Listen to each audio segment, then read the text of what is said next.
The chapter 7 is application to marketing. And in this application, we will learn some new techniques that relies on Green's theorem. So and also we will talk about some of the other issues on turnpikes. Okay. Oh, Shelley, I'm not getting. So how do I change the slide now? Just use the arrows, the up and down.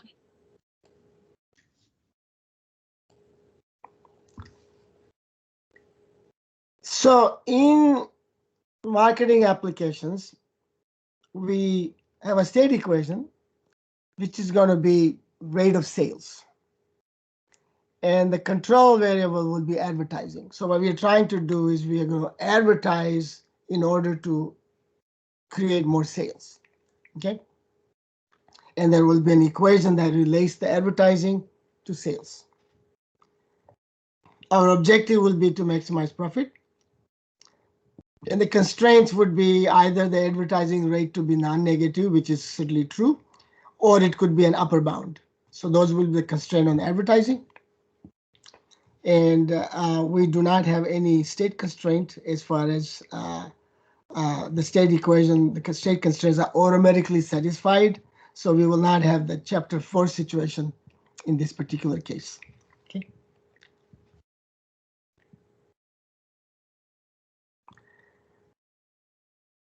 So the earliest model in this literature was actually in 1962 by two economists. One is Mark Nerlow, and another one is Kenneth Arrow. And Arrow eventually went on to write a book on optimal control theory, but obviously that book had to wait because maximum principle was just being published by Pontryagin and company. And so this particular problem that Nerlow and Arrow did, they use actually calculus of variations. But calculus of variations so far, as we mentioned, that was related to maximum principle or optimal control. So what I have here is the same model, but using the maximum principle. Arrow was a great economist. He was one of the earliest recipient of a Nobel Prize in economics, and he also happens to be a co-author of mine on two papers, and those papers are in economics of growth theory. I may have cited them in the book somewhere when we do the economics chapter, but I don't cover them. So economists consider, they begin with capital. The capital is like an asset. So they create a capital which they call stock of goodwill. And G of T is a stock of goodwill at time T. If anybody took an accounting course, and I think each one of you have to take an accounting course sooner or later, you will see that in accounting books, the goodwill of the company in their balance sheet is considered to be an asset. So in the balance sheet is your assets and liabilities, and one of the assets in accounting is considered goodwill. So it is not just an economic concept, it is also practical. So what the economists do here is they say, okay, goodwill increases when I do some advertising. So the advertising is kind of an investment to build a capital called goodwill. Okay, you use some money to buy a machine, or you use a machine to repair a machine to enhance the capital. So advertising is in some sense using some money to increase the capital. Okay, so G dot increases as U, and then just like any capital, goodwill also depreciates. Just like any capital that depreciates, goodwill depreciates. And Nerlow and Arrow basically say they depreciate at rate delta G at delta. So our Our dynamics of the equation is G dot equal to U minus delta G, and we begin with the initial goodwill of G0. And the constraint that we have is UT bigger than equal to 0. Now, generally speaking, goodwill should be 0 or positive, but you notice that that is automatically satisfied, because if the goodwill becomes 0, then this delta G becomes 0. And U is bigger than 0, so G dot U will never let the goodwill go below 0. Because U is bigger than 0, so G dot can only be positive or non-negative when G is 0. So G cannot go below 0. Uh, I also don't see in accounting books the goodwill could be negative, but although goodwill can be negative, at least in the psychological terms, it can certainly be negative. Okay. Oh, so this wheel on the mouse also works. Good. That's very easier for me. And then we have some little bit of economics, which is only there to put some skin on the bone, but in the end we're going to change the problem to a control theory problem, and then we are back into our topic of the course. Okay, so let ST be sale at time t. Then sale at time t can be expressed by some function which is a function of price at time t, goodwill at time t, and some outside factors which could be temperature, for example. So if it's Coca-Cola that you're trying to sell, then hot temperature will be mean that you will have more sales of Coca-Cola. Okay, so that there is any environmental factor that may play into picture, and they may depend on time. Seasons may depend on time. Okay, so this is kind of a general notion of a function that will give you the sale. So this is a little bit of abuse of notation. I'm using this side S is this S of t, and remember in our notation we suppress t. So that S is really S of t. But I'm using that S of t also S as a function of pt, gt, and zt, which will then deliver me a function of t. In real mathematical, in a proper way, I would have to have this S here to be some different letter, so that would be a function like an f, a function. So st will be some function of pgz. But that is understandable, and there's no confusion here. It is just some abuse of notation actually is easier for us to follow, because if I put f, then I have to describe that function. This way makes it easier. So when there's no confusion, abuses of notations in mathematics are allowed. Okay, so here's an example. If you're a purist, you don't like it, but if you're a practical person, it's okay. And so now what we have is we know this is the sale, so we multiply this by P, that becomes revenue. And then we subtract the cost. The cost is a function of sale itself, because sale, there's no inventory in this problem. So whatever we are selling, we are producing. So whatever we are producing, we have a cost of that production. Okay, so that becomes your revenue net of production cost. It's not profit yet, because I still have to subtract the cost of advertising. Okay, so that is the revenue net of production cost, but not yet include advertising. Okay, so now we want to do the profit, and that profit will be R minus U, and we want to discount that profit. So we want to discount that profit, so that's going to be a discounted profit at time t. Then we integrate that from 0 to infinity. We will have an objective function which says present value of the profit from 0 to infinity. And we want to maximize this function over two control variables, u bigger than 0 and a p bigger than 0. So the control of the firm here is in terms of advertising and the price. And the dynamics is even this. Notice there's no price in the dynamics. If there is no price in the dynamics and price appears only in the objective function, then you can maximize the price by simply maximizing the integrand. So what I mean by that is that each time t, I can find a p by maximizing this integrand. Of course, there's no price in the discount factor, so we can just maximize this integrand, r minus u. And r minus u can be maximized by simply regular first order condition of calculus. And that will give me a p of t that will give me a p of t in as a function of g and z. If I maximize this by taking the derivative of that with respect to p and set it to 0, then I will get a price which will maximize this function. And then I can actually substitute that optimized price, call it p star, in this function, in right here in the integrand.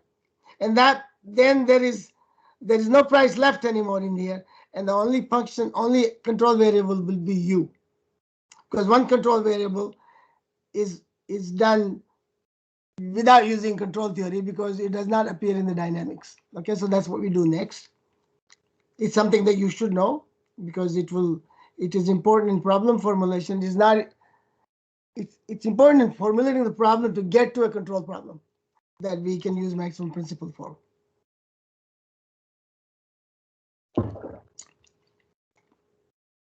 So I take the derivative of r with respect to p, and that becomes 0. I solve that for p, and I get formula something like this. And in this formula, I use something called eta, which is the elasticity of the demand. You remember there's a delta S delta P. So I can substitute for delta S delta P by this formula. And so instead of delta S delta P, I can get eta. That's just the reason I'm just doing it. I don't need to do it. I just want P star as a function of G and Z and move on. But the reason I'm doing it is because the economics people do it. And the economics people actually have a name for this crazy formula. And they call it Amoroso-Robinson formula.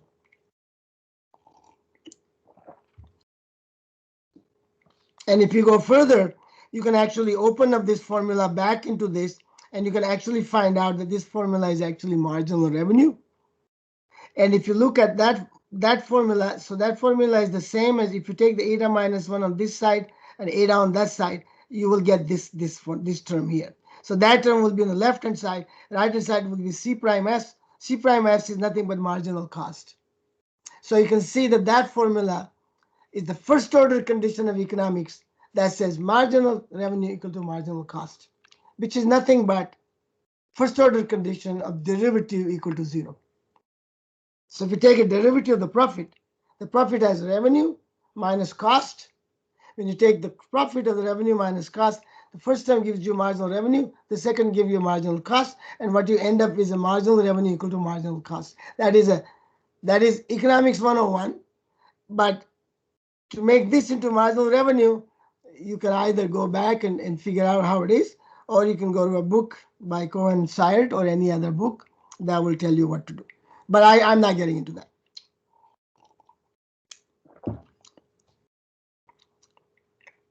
So we end up with a profit P star, the optimal price P star at each time T, which we can easily find out.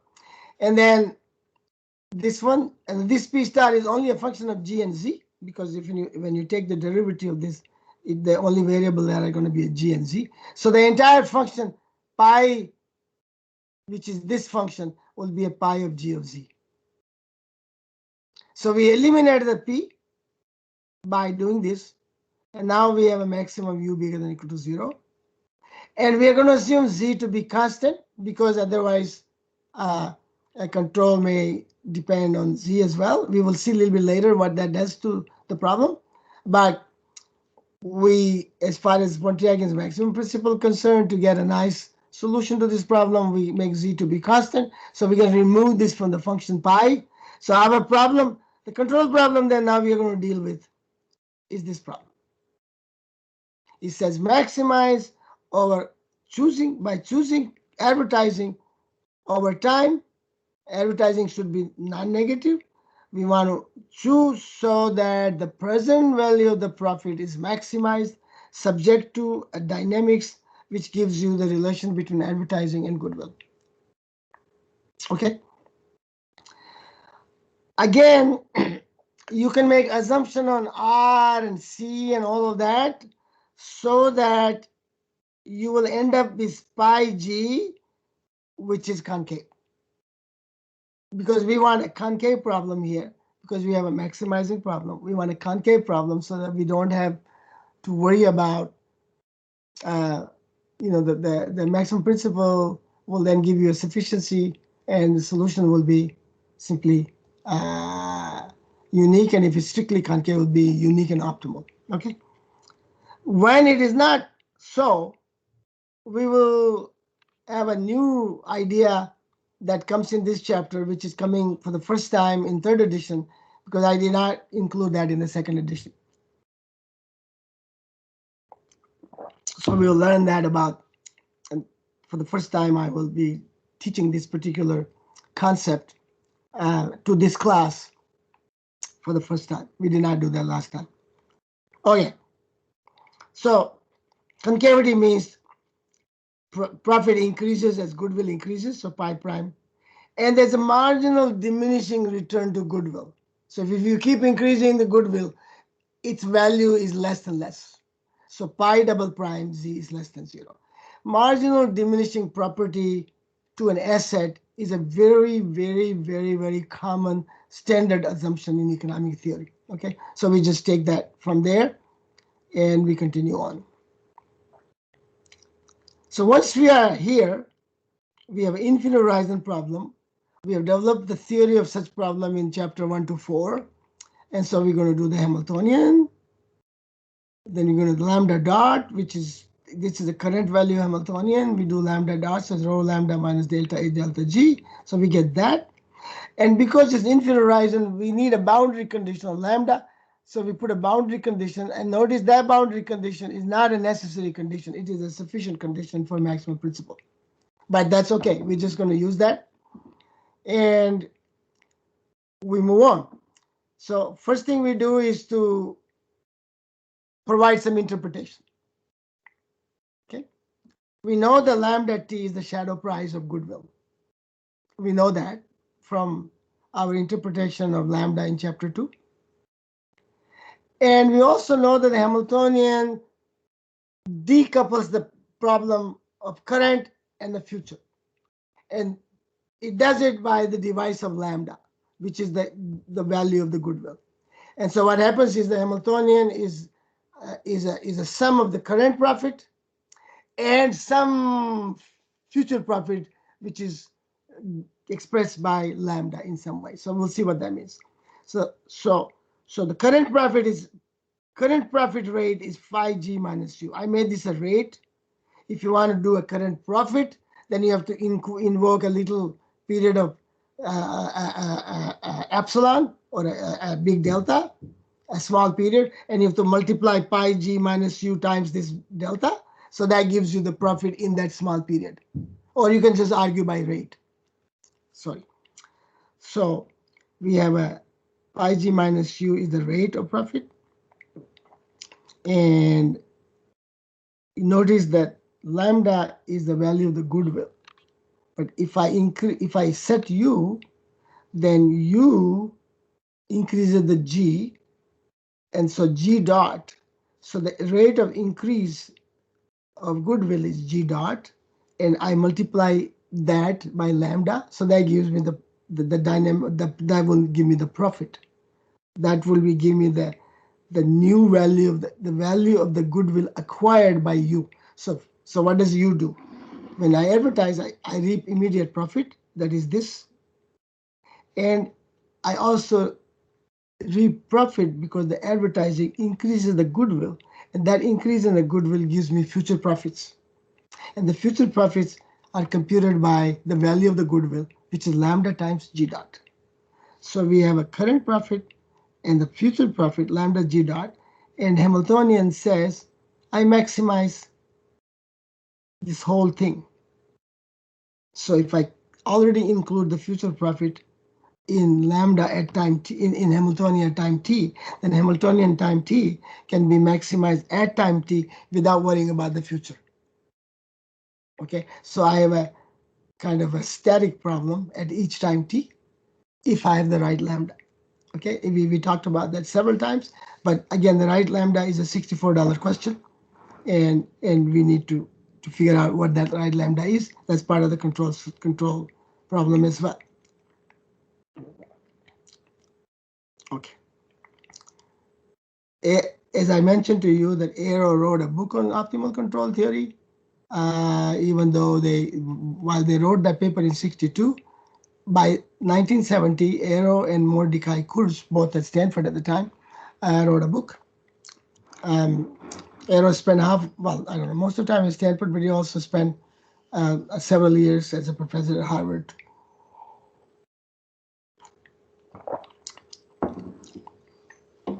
Okay, so what Arrow and Kurz in their book says, what is the meaning of this equation? And they tell you that this equation is also an economics equation. It says the marginal opportunity cost of goodwill is given by this. So you see this, there's a rho and this delta. So this rho plus delta times lambda is the marginal opportunity of goodwill. Now, what do we mean by the marginal opportunity cost? Notice that I have a capital.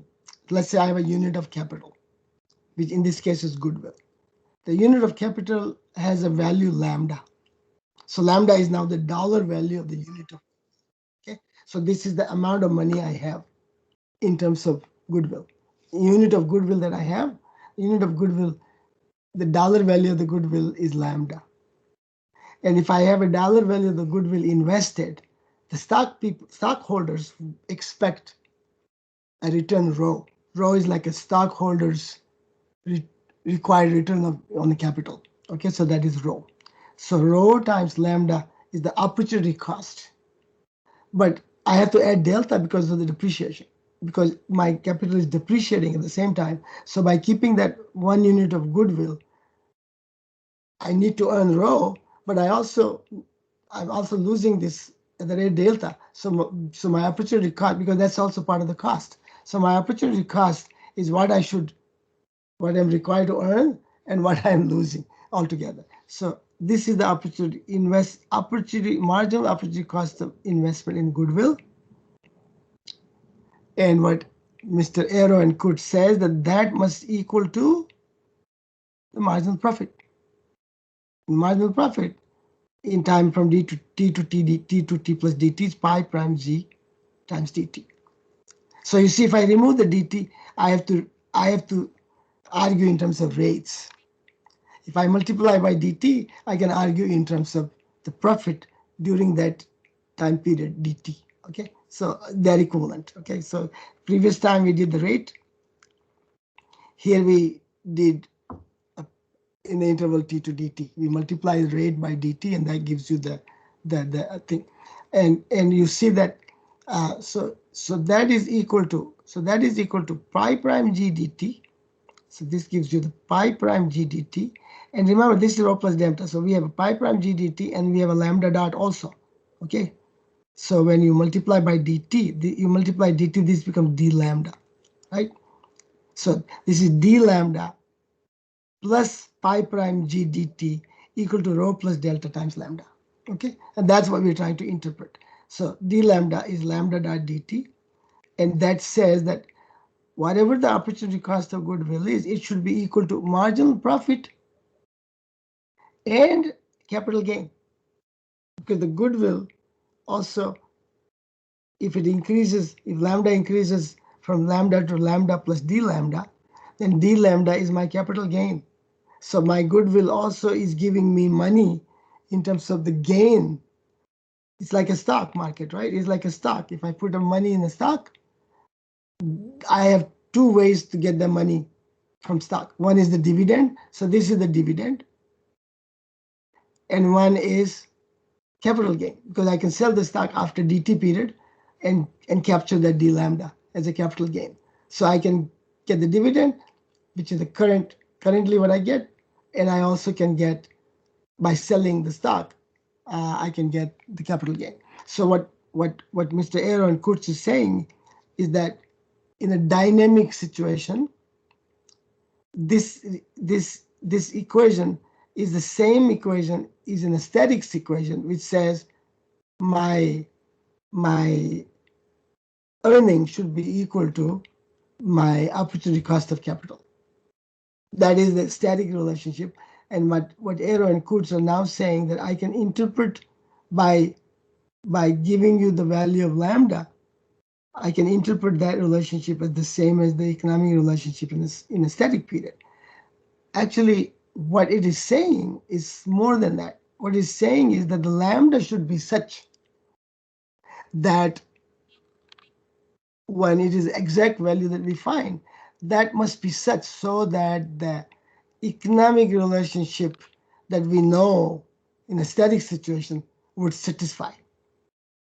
So the lambda that has this magical power of of of of decoupling the problem from present and the future must derive that power from something, and that something is this relationship.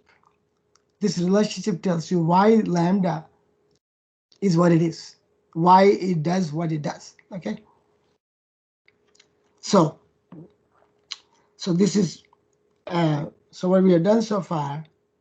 If we apply the maximum principle to a control problem formulated by Lerlo and Arrow, and we have some economic interpretation to the quantities that are involved in this particular setting. Remember, these interpretations were done in general setting in chapter 2, but in general setting is rather abstract.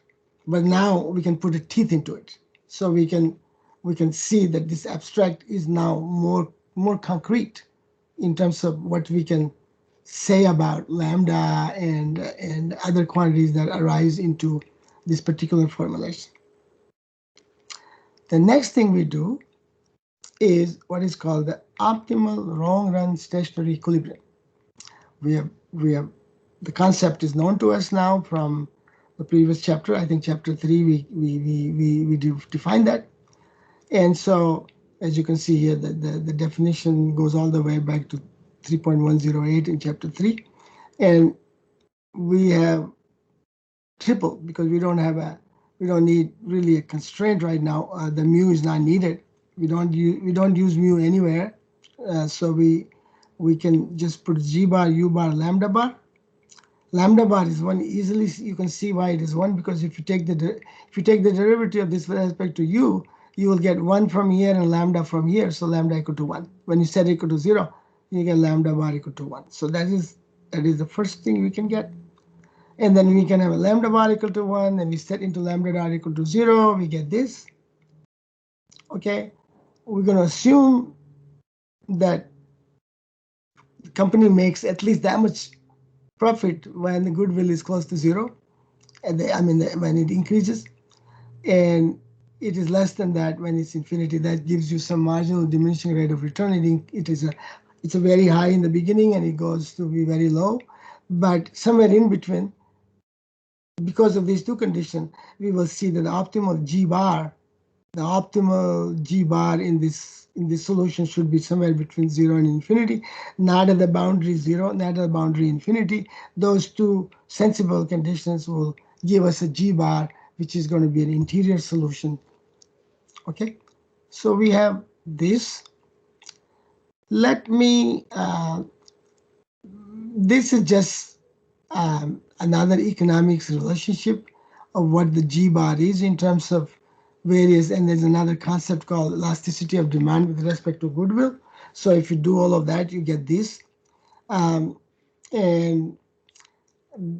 you can actually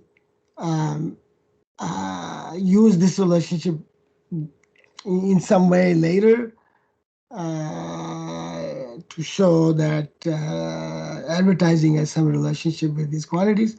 But this is not the central concern for this particular topic. What we're interested is basically G bar that we already found out. And we can show that the optimal solution is going to be given like this. So this is our G bar. And if you begin with a very high level of goodwill, then the optimal solution is to go to this G bar. And you can do that by using control 0, no advertising, until goodwill depreciates all the way to this value. And then you have a singular control. You have a singular control. U bar is delta G bar. When you have a U bar equal to delta G bar, the good will stay exactly at this level because that is G bar, the G dot is 0 at that point. Lambda dot is also 0, so lambda will stay at lambda bar. And so we have an optimal solution. On the other hand, if the goodwill is below here, and since there is no upper bound on U, we can approach and reach the goodwill instantaneously by applying an impulse. So impulse we have defined in chapter 1, and it is a very high advertising rate for a very short amount of time, and you take the limit. So high rate goes to infinity, short amount of time goes to 0, and you get a limit, and the limit is the dollar value of the amount of advertising, needed to go from G0 to G bar. In this case, because $1 of advertising creates, as you can see, one impulse dollar of advertising create $1 of goodwill. If you can see that equation, you can see in this equation that instantaneously delta G becomes 0 because there is no time to get anywhere. So if you use $1 of advertising instantaneously, that means you use the whole dollar, then goodwill increases by $1. Okay. So what you're now saying is that you go from G0 to G bar, you'll spend G bar minus G0 amount of dollar to get there. But you spend this in impulse control, which means that what you're going to do is you're going to spend immediately. That's what it means by. So, but in terms of advertising, it means that you have a advertising blitz on the computer. Right, on the TV, you will see nothing but that advertising. So that's kind of a limit of very high level of advertising for a very short amount of time. Okay, it's in marketing literature it's called pulsing advertising pulsing. Okay, so whatever. So that on the other hand, there's an exercise in the book. That if I put upper bound on control, advertising, then I will use upper bound of control and I will reach G bar this way and then stay there. Okay. Now, this particular setting is very important. This is what is called the turnpike in economics. So what is going on here is a turnpike. The reason why we call it a turnpike is because if you are on the turnpike, you stay on the turnpike. If you're not on the turnpike, then you take a service road and get to the turnpike and then stay on the turnpike. Okay, I'll say a little bit more about that later when do finite horizon. I will tell a little bit more about that. But so that's what's going on. Now it's possible that in some cases you may not reach the turnpike. Maybe you will just go like this and just keep going asymptotically and reach You reach it, you never reach it, but asymptotically you approach it. That's a possibility. But that's possibility on this side. It's also possible on this side. Depending on the problem that you have, it is a possibility that that can happen. But regardless, the solution is very simple. In such cases, you find the optimal long-run stationary equilibrium by using the theory that we developed in chapter 3, which is easier than actually doing all the maximum principle. And then once you have the turnpike, you apply the control to get there. Now, in economics, this particular theory is also called most rapid approach path. And the reason they call it most rapid approach path, MRAP, is because you use the fastest way to get here. Remember, to decrease goodwill from G0 to G bar, you need zero control to get there fastest. Any other control will, if I use more than zero control, I will probably go like this and I will not reach it fastest. Similarly, if I'm using less than infinity control or impulse control, I will reach this way. Or when I have upper bound M, the fastest I can get there is by using the control M. So this is called most rapid approach path. Now, I wrote a paper um, where I tried to generalize this concept. And I will show you why I wrote that paper. And I also tell you that why I generalized it. The mistake I made is I changed the name of MRAP. I did not use the standard language of economics. And that was one of my biggest mistakes that I realized that I did. Even though the control, optimal control, is not most rapid approach path. In general, it is not so. So I wanted to change the name, but I didn't succeed changing the name. What I ended up doing was nobody looked at that paper because everybody was searching the paper with MRAP and they don't get my paper. And there was a significant cost to me because of that stupidity, let's put it this way. And I'll tell you a little bit more about that later.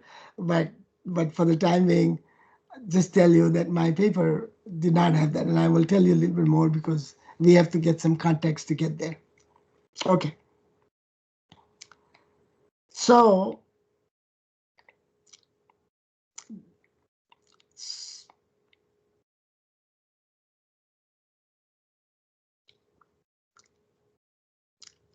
this figure should um,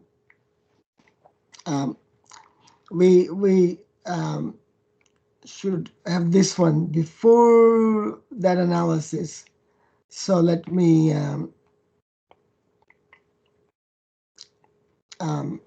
okay. Let me finish this anyway. Since we have a slide here. If I change the U to MU, which means I need MU dollar, that means a dollar gives me the effect which is equal to M times U. M could be less than one, M could be more than one, but M it gives you a little bit more generality in some sense. And if that happens, then the equilibrium formula becomes this. That is very simple because M was one, now M is M. Okay, so that's basically what that is. And so figure 7.1, this is basically explaining the figure 7.1 that if I have M, no, I'm sorry, it should be here. If I have M, then my optimal control problem will have a constraint 0 less than U less than M. And when I have that, then I will have this picture here. And in exercise 7.4, I believe, you're asked to show that this in fact is the case. Remember now, I said this, but you need to show that the maximum principle is satisfied. So you need to find out the lambdas and all of that stuff to show that everything is satisfied. And it's simple to do that, but those are being done in exercises. Okay, so exercise 7.4 says that if I give you this problem, resolve the problem and show me that this is the optimal control. That means show me that this trajectory satisfies the maximum principle at every time t. Okay. Now comes the part that I wanted to mention. Suppose z that we ignored.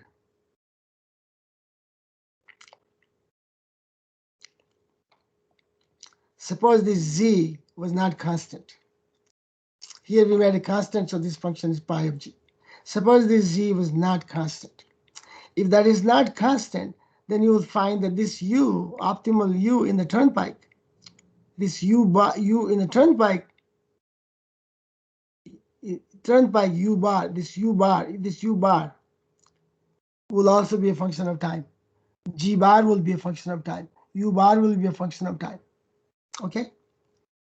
And what I want to show you now is what happens when this is the case. Okay? When this is the case, remember z is arbitrary. It's given to us. So I could give whatever z for this particular example. So suppose I give you a z so that the g bar t is this curve. This is my g bar t. Okay. Now we use the turnpike theory. Now this is a time-dependent turnpike. The turnpike doesn't have to be a straight line. If you go in the mountain, it is never a straight line, right? It goes all over the place, right? So let's assume that this is a turnpike in the mountains, okay? So what do we do now? If I'm at a G0, which is not on turnpike, then obviously I can use zero control and come here. No problem there. And then I can follow this turnpike like this. And suppose I want to follow it as long as possible. So then I'm going to follow all the way up to A. And then what happens? The slope of this turnpike is less than 0. I mean, what I mean is I need negative control to follow the turnpike. So as you can see now, in order for me to follow this turnpike, I need to find the control. So this is zero control up to here, so I use zero control. And then I use this control, which is on the turnpike. But if I continue to follow turnpike, I would follow all the way here. And at this point, I cannot go like this because this means negative control. So I cannot go like this. Then I need to use zero control and come here and then follow the turnpike. This is what the most rapid approach path theory will tell you to do. But this is not optimal. Because if I knew that I have to take the turnpike off, I can no longer follow the turnpike. Then it might be possible for me to get off the turnpike a little bit earlier and then use zero control here and then go there. This is another path. This is the path shown in the bold line here. I go here, then I go here, but I only go up to C, and then I go back to 0, and I go all the way up to here, and then I go there. So this is the bold path, and I'm claiming that this bold path is optimal for some C, which is not A. And how do I find this C? Well, I find this C by doing the following. Think about following turnpike is very good. And not following the turnpike means I incur some cost. Okay, so think like this. If I go all the way here and then I go all the way here, the cost that I follow would be some integral along this triangle. Because this is the triangle which is the deviation from the turnpike. This is the amount of deviation that I have to suffer. That's a triangle. And I have to evaluate the value of that cost. Let's look at this way. If I follow my suggestion, then I come here. And what is my deviation? My deviation is this triangle, not this triangle, but this, whatever this area is, CAD, and this area, this other area on this side. Some area above, some area below. So my total deviation is there and there versus this big one here. It is possible that this deviation that I create is better than this big deviation. Because this deviation I can create, I can choose by choosing the C, and I should choose the C in such a way so the deviation, this deviation plus this deviation is as little as possible in terms of cost. And it can be shown that certainly this is like, I can create another example where, remember, there's no control here. I come all the way and then I lose my control. I go as much as possible, then I lose my control. There is no control here. There's nothing I'm going to exercise here. So I can basically make that as bad as I want because you have no control over it. I can create a turnpike so that because you have no control, the cost for you is enormous. Clearly, in that case, if I give you some control, you may want to change it in some way so that change allows you to do a better job than uncontrolled situation that you have. And that is what I'm saying. Instead of being forced to take off from turnpike at A, I can now manage to get off the turnpike when I want to. Because of this, I chose to rename MRAP by an acronym NFP, nearest feasible path. So my paper that I wrote had a title, Nearest Feasible Path, instead of MRAP. And that wasn't a very good thing to do. Just use MRAP, just like using double marginalization. I can give you an example where double marginalization makes no sense in terms of its meaning of two margins. But we now I have papers now where they have no meaning, but I keep calling it double marginalization because double marginalization means loss of efficiency. And even though its original meaning is not adhered to, you just use the same term because everybody is using the same term. You just use it. And then at least your paper is in a standard terminology to some extent. I'm not saying that you should not change the terminology all the time, but there are times when you change it, there are times when you don't want to change it. This was a bad time. Okay. So we will have an example, an exact example of such a situation where I will show you that the optimal solution is not MRAP. It is the nearest feasible path. But it is the nearest feasible path. Keep calling MRAP is fine. Just say it is MRAP under constraint setting, or whatever you want to call it, you can call it.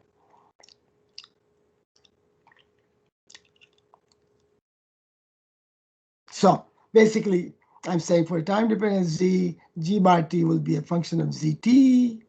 And then once I get a g bar t, the u bar t will be a function of this. So the u bar t is shown here. This is g bar t, u bar t is shown by this line. This is u bar t. This is that function here as a function of time. And the bold face is the optimal solution in this picture. Okay.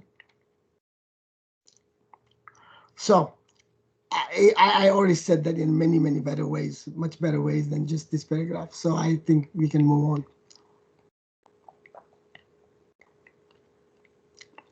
So we have a concept of turnpike in marketing. We have a concept of what is called the most rapid approach path, which I try to change the nearest feasible path, but now you can see both of them are fine. And now we are going to another concept called relaxed control or chattering control.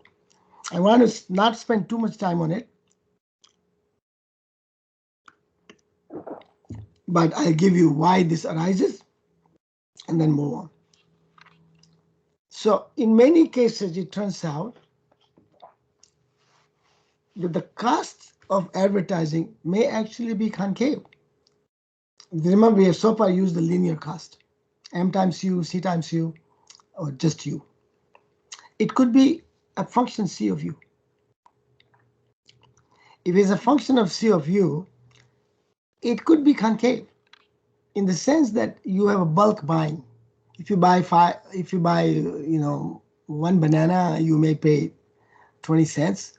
If you buy 20 bananas, you may pay 15 cents each. So it is a possibility that the buying advertising could be a concave function. So let's assume that the CU is a concave function, strictly concave function. So C0 equal to 0, C prime U is bigger than 0, and C prime double prime U is less than 0. That's concave. Let's also assume that the control is between 0 and M. Kushali, could you please make a note that this M we're going to change to Q in the book as well as in the slide for the fourth edition, okay? Sure. It's slide 15, right? Slide 15 and a few more slides that will, let me just, so since you're taking a note right now, why am I not able to move this? Did I lose control over? No. Okay, so all the way up to here, you see the M here? The reason I'm doing it is the following. Hey, I lost the control of the wheel. Also this M, I just want to see the M being used here. That M is different than the previous M. Okay, that's why I'm going to changing that to Q. Up to slide 21. From that slide to 21, that M should be changed to Q. Okay. Q. Okay. Capital Q, right? Capital Q. Okay. Yeah, because this M and that M in the same chapter is not a good practice. It's okay, people are getting confused, but since we are going to change it, we might as well change it. Okay. All right. Got it. Thank you. This is not for the course. This is for the next edition.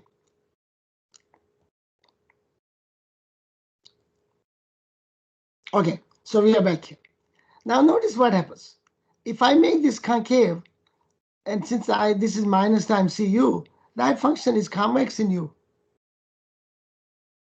If I have a convex problem in U, then I have a situation here because convex problem U means that the control is on the boundary. That means the optimal control is either 0 or M. It's on the boundary.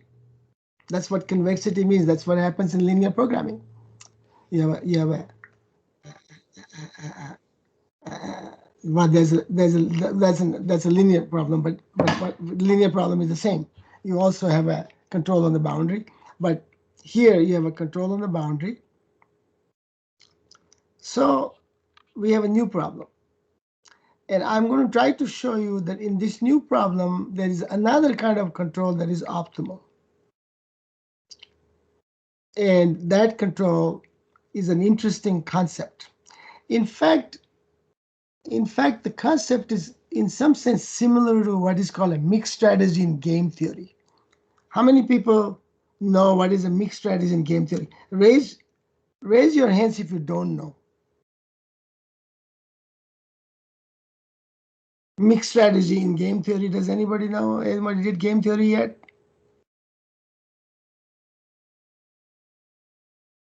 This is not an asynchronous class. This is a synchronous class, so you can talk. Yes, Yes, I mean. Professor. We're taking the course this semester, so we know the mixed Oh, strategies. so you did that. You did that. Okay. So this is very similar to a mixed strategy in game theory, and it arises because of this phenomena of uh, convexities that are involved. So let's see what's going on here. So now, if I have a convex function, like this, if I have a convex function like this from 0 to m, because remember it's a function of u, and if I join the end point of this convex function by a straight line, that straight line will have this slope, cm divided by m. That will be the slope of the straight line. Okay, and so if I have a convex function like that, then I join it by a straight line, then you see the function is going to be below the straight line, right? This is the convex function. This is minus cu. And if I join them, then any point on the straight line will be above this point on the curve, right? Is that clear? I can draw it if I have a drawing board, but I think it is not necessary to go to the drawing board. Basically, what I'm doing is, if you can see me, I'm doing like this. That's my function. If I join those 2 points from first to the point to the second point, I have a straight line. That has a slope, which is given by Cm, because C0 is 0. So it is given by Cm divided by m. And function underneath is a C of u, which is actually less than this. So what I'm trying to tell you is that pi g minus C of u is less than, strictly less than pi g minus m times u, where m is the slope. At the 2 points, it's equal. At the 2 points, it's equal. You see me the whole thing? At 2 points, it's equal. But any other points, the function is lower than this straight line. Okay, so we have this equation here. Okay, this is important. Okay, now, so what do we do? So now suppose I create a new problem. This is 7.15. This is what I want to solve. And I'll now create a new problem, this problem. And this problem we already created in exercise 7.4, I told you. This problem is linear problem, and this problem has this solution. So this, what is this problem solution? This problem has this solution, that solution. And then and that solution. Okay.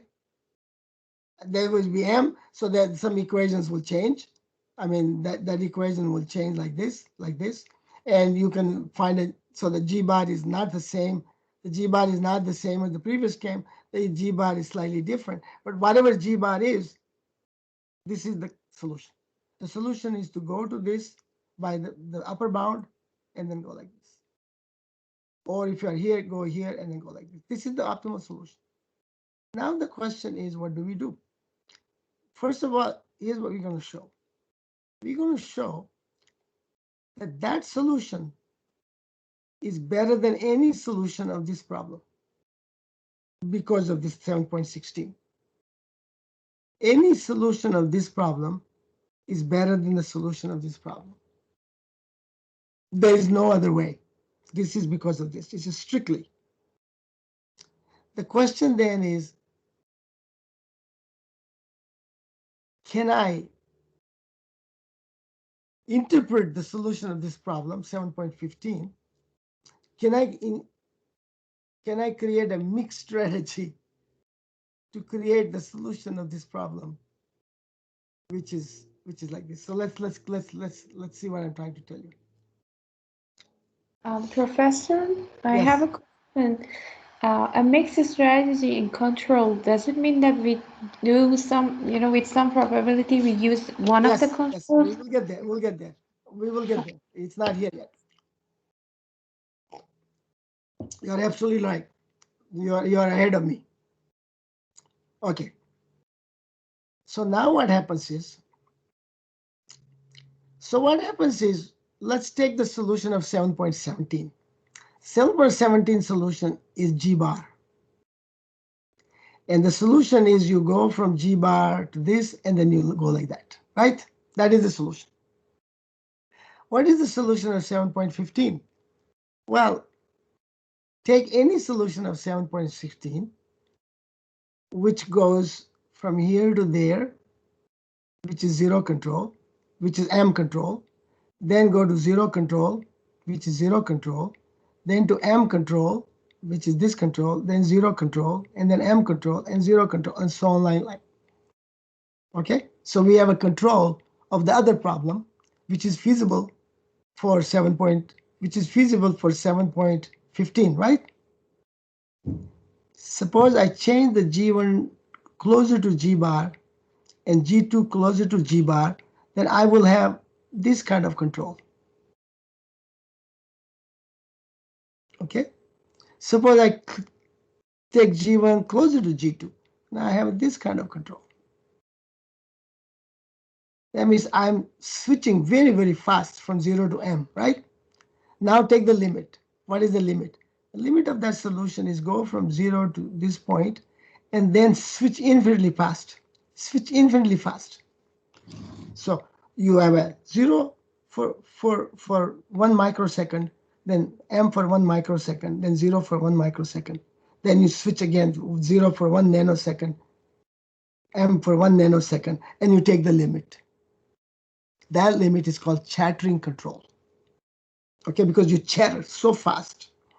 It is called chattering control. Notice now, the chattering control achieves exactly the solution of 7.17. And we know the 7.17 is better than solution of 7.15. So we know that any solution of 7.15 is not as good as the solution of 7.17. But if I take the limit of the solution of 7.15, I can achieve the solution of 7.17. And since I cannot do any better than 7.17, then the chattering solution is optimal. But the chattering solution is not optimal. It is optimal, but it is not a solution of the problem. It is not a standard solution of the problem. So I have to create a new way to see what I'm doing. Okay, and that's what I mean by I'm now allowing a control of chattering type. Chattering type is not feasible. It is not part of the maximum principle. To allow that solution, I need to relax the problem. Okay, and this is the way I'm going to relax the problem. So Kai is your next thing coming in. I'm now going to create a new problem, which is the problem of this kind. Take V to be the probability that control M is used, okay? And let 1 minus V be the probability the control 0 is used, okay? Now, for the cost of C0 is 0, and the cost of M is Cm, so the average value, the expected value is V times Cm, because it is 1 minus V times C0, which is 0, plus V times Cm, okay? But there's a minus sign in the front, so it is V of Cm, okay? So I now have a problem, which I will call a relaxed control problem, where I introduce a probability. And now, of course, the cost is V of Cm. The cost of this control is just V of Cm, because I spend, with probability, I spend Cm dollar, M, with V, I use M, with 1 minus V at 0, so that the effective control is V times M. This is the expected value of the control. This is the expected value of the cost of control, okay? So we have the expected value of the control, expected the cost of control. If I do this, my control is now not U anymore, because U is gone. My control is V. So V is going to go from 0 and 1. So I have a new control problem where V is the control variable. It tells me when to use M and when to use 0. And my control variable is to find V. Okay, and V has to go between 0 and 1. Okay, so this is a new problem. For this new problem, I have a Hamiltonian, I have a control, and I have a singular control, which is our turnpike. So I have a V bar. So now I have a long run solution of this problem, and I know the value of the long run solution is to be V bar. So what do? I take a biased coin with the probability of head being V bar, and I flip this coin infinitely fast. And I use the maximum control when I get the head, and I use 0 control when I get the tail. But I'm switching the control, I'm flipping the coin infinitely fast, which means I'm also going to control from 0 to m infinitely fast. So although zero control infinitely fast is not allowed as a feasible control in my problem 7.15, 0, 1 here is allowed. This is a standard control problem. This is the standard control problem. Its solution is between this, and I have a long-run solution of this problem. So the long-run solution of this problem is given by this, and because I'm switching the control infinitely fast, it is called a chattering control. So I can achieve exactly the turnpike, and this is an interpretation of that. Now, certainly I cannot switch the coin infinitely fast. So what I do the following. I do I have select a tau, and then I use the control M for tau v bar period, and I use control 0 for tau 1 minus v bar period. If I use that, I can actually find out the value of G1 and G2, because when I use tau, I'll tell you how far I go. So what I'm doing now, by using a tau, I am creating G1 and G2, because every tau maps into G1 and G2. So I can, for any tau, I can find G1 and G2, and then my control is going to be like this. So for any given tau, I'm approximating the solution, optimal solution of the 7.17. No, an optimal solution of the 7.7, yeah, 7.6, 7. Was it 7.17? So this is an approximation of the solution of 7.17. And this approximation is better and better as I decrease the tau to 0. But tau equal to 0 is not feasible, but any value of tau give me an approximation. And that approximation is a feasible control. And that feasible control is called pulsing control in advertising, because I'm pulsing. So I do the advertising for, let's say, Monday, then Tuesday I don't advertise, then Wednesday I advertise again. So that's a 1 day pulsing. You could have a 1 hour pulsing if you want. And there are pulsing literature in advertising. In fact, a good friend of mine, Fred Feinberg, wrote his thesis at MIT on pulsing control. And his advisor was Professor John Little, who is well known for the Little's formula in queuing theory, the big guy in our field. He wrote me a letter one day that his student is working on control theory. Could I send him some literature on control theory? I have this letter. I recently shared this letter with Fred Feinberg.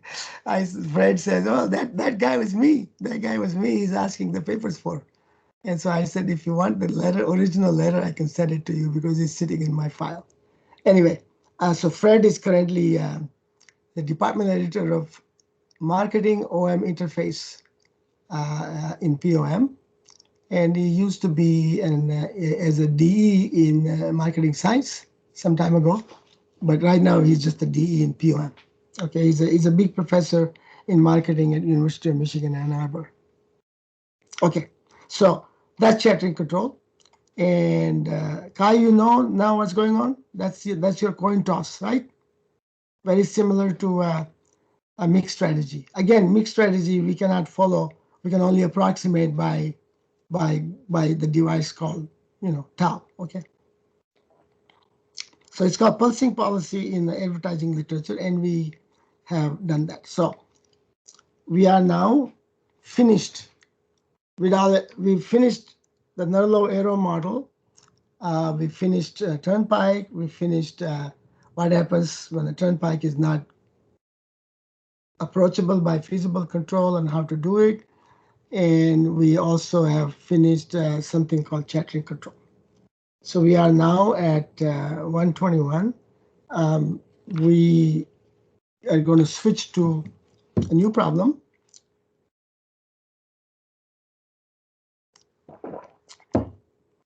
Which is a Vidal-Wolf advertising model. And this new problem, I suggest that we formulate the problem, and then the solution of this problem is going to be achieved by an entirely new technique that is coming from calculus. And I will go through that technique because that technique has become quite well known since my use of that technique to solve this particular problem. I'll give you a little bit of history when we get to that technique. But let's develop the model first because it is advertising model. So let's get to develop the optimal control problem and then we'll take a break. So the Vidal and Wolf were working for Arthur D. Little Company, which was a consulting company. And they had the data. And using that data, they created an advertising sale dynamics, which is now known as Vidal and Wolf dynamics or Vidal and Wolf advertising model. What they said was that there is two ways the advertising acts. One is a response constant A, and let's say the total market potential is M. Okay, this is the market potential M. This is not same as the upper bound on advertising in the previous slide. That's why I'm going to change that M to Q. So we have a S divided by M. So S is the share of this company sales, and M is the total market potential. So S divided by M is the proportion of the market the company is catching. Okay. And 1 minus that proportion are the people who are not buying my product. Okay, so I'm the company. My company captures S by M portion of the market, which leaves 1 minus S by M portion of the people who are not buying my product. So the Vidal and Wolf argued that you cannot increase the goodwill like in the Nerlow-Arrow model because you does not do anything to people who are already buying the product. The people who are already buying the product is already sold. They are already there. You're preaching the choir. The preaching the choir doesn't add anything. You need to bring other people who are not buying the product to your side. So what they were saying is that you affects the people who are not buying your product, and the way the intensity by which the effect is given by the response constant. It depends on how good the advertising is, how convincing that is, and all of that stuff. Okay, so that is not our business. That is the people in marketing who do that. Our business is to take A and assume that this gives us the way the advertising affects. Okay, and then they say the second effect is that people who are buying our product or my product, sometimes they're going to switch to another product. Some of them say, okay, I'm not happy with this product, I switch. Some might switch, maybe I want to try another product. Some may switch because another company is advertising and they like this one. But that's game theory problem, right? And we have generalized these problems to game theory problems as well. But right now there's no game theory. All we're saying is that there is some portion of people who are lost for whatever reason they are lost. Okay, and if there's a game theory reason, then it is implicitly they're lost because of that. But this is a cheap way of saying it because game theory, the other person are also doing control, so it becomes a game. But we are now saying that other people are not doing anything, but they are stealing. At some rate, they are stealing our customers, and we will put stealing, loss, whatever. We will consider that to be the decay factor of the market. So those are the two effects. That gives us this equation. Kushali, are you listening? I would like the gap between 1 and parenthesis and 2 and 1 parenthesis to be not such a big one. It looks not very good. Okay. Slide 22. Yeah, slide 22. The gap, this gap should be fixed. Okay. You can see it doesn't look good, right? Right. Okay. So now we have S dot to be this, because this is the dynamics. This is called the Vidal-Wolf dynamics. And I think for some reason the wheel doesn't work if you stop. Now it works. It is interesting. It loses, if you don't use the arrow for a while, the wheel doesn't work anymore. Okay, now let's take X to be S divided by M.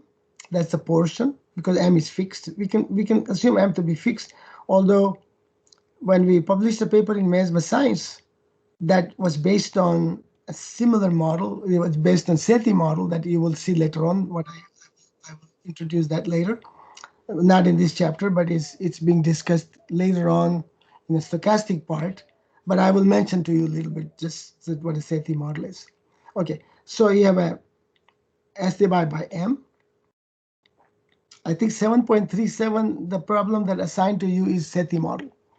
Okay, so you have x portion, and then I can also, even if m is time dependent, then I have to define this way, and I can create the problem.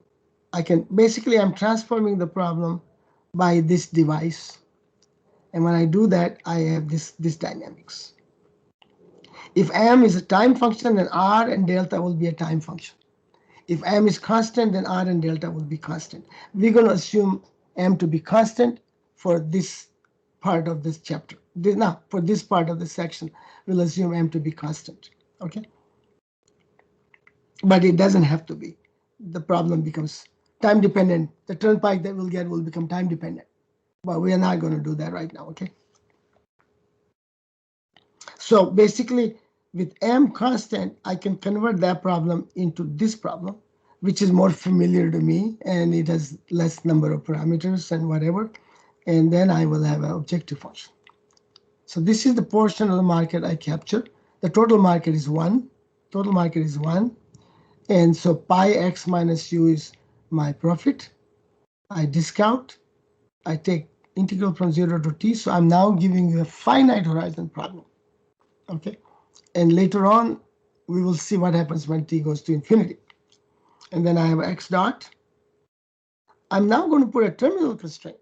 That means I actually want you to advertise so that I end up at a certain market. I'm trying to capture a certain portion of the market. Suppose my goal is to capture 80% of the market. I'm at 30% of the market. Then I want to go from 30 to 80 by using this advertising. Okay. And my control is bounded by 0 u less than q. You see, Sally, why I'm going to using q there? It's also a bound on u. So it'll be consistent with this q. Okay. That's our problem. And we're going to solve this problem by using what is called Green's theorem. And we will now take a break for 10 minutes. So right now it is 2:30 exactly. At 2:40 we will begin the analysis of Green theorem and how we use this for solving the problem. Okay?